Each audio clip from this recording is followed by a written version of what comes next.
So here's something that pretty much nobody else has wondered except for me. So a Kona with a 64 kilowatt hour battery, Kona electric that is, and a Kona electric with a 39 kilowatt hour battery, in terms of how they drive and accelerate from 0 to 120 kilometers an hour. So on paper, I mean, obviously the bigger battery is going to be faster, but one thing I've noticed actually is sometimes the other one is so powerful, it actually finds it hard to put the power down. Anyway, I'm going to check that's a 39 there. I'm going to check the difference between the two of them and see how they get from 0 to 120. So we'll start off with this one here, which is the 39 kilowatt hour battery. That's a car that does about 300 kilometers of range. It's got a 0 to 100 kilometers per hour time of around just under 10 seconds, and it's about 134 brake horsepower.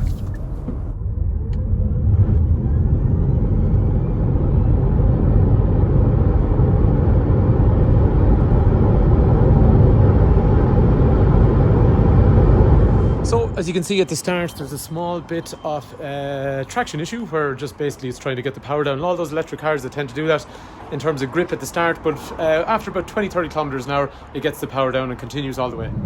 In this video, I'm not trying to get the best times possible. I'm just trying to give you an idea of how the power goes down in realistic everyday driving. So when the ground is a little bit damp and a little bit cold, you'll get a bit of a traction delay at the start until the car builds momentum and then it starts to get going. So this is how I experience the power of these two cars. Okay, let's try the 64. The 64 has a range of about 480 kilometers. It's got a 0 to 100 kilometer an hour time of about 7.9 or 8 seconds, and it's 201 horsepower.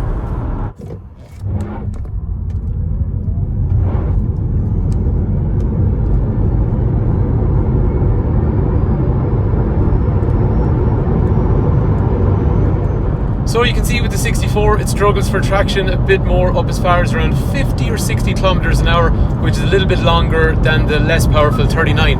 But once it gets going, you can really feel the difference at 60, 70, 80, 100 kilometers an hour. It feels a lot more powerful at that point. After driving the two cars, I've absolutely no idea which one was quicker. So like technically on paper, we should have ended up with a faster time on the 64, but it definitely had more of a traction problem at the start. I kind of can't call it actually, so let's put them side by side and see which one actually got to 120 faster than the other.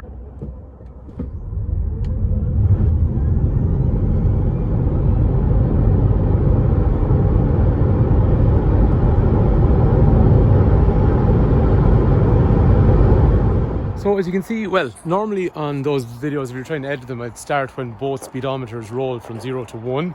But in that one, I actually waited until both power needles moved. And the second both power needles moved, that's when I started it.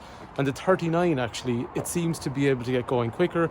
Doesn't have as much power, but it's able to get the power down onto the ground more easily than the 64, which initially, when you put your foot down, you see the power needle going and it still hasn't transmitted the power onto the ground because it probably detects slippage.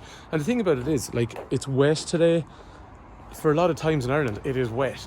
So driving pleasure is part of an electric car. So I wouldn't discount. Some people kind of, yeah, I want the big battery. Some people want it for range, fair enough. But on the 39, definitely don't discount it when it comes to driving pleasure. When it gets, from 0 up to 60 kilometers an hour or even 100 kilometers an hour, there's very little difference between the two of them when you factor in the traction issue. Now, if you started off at maybe it was a dry day, you started off at maybe 60, 70 kilometers an hour, you floored the two of them, that's where you'll see a bit of a difference, all right. But anyway, look, I thought it was interesting. Anyway, thanks for watching.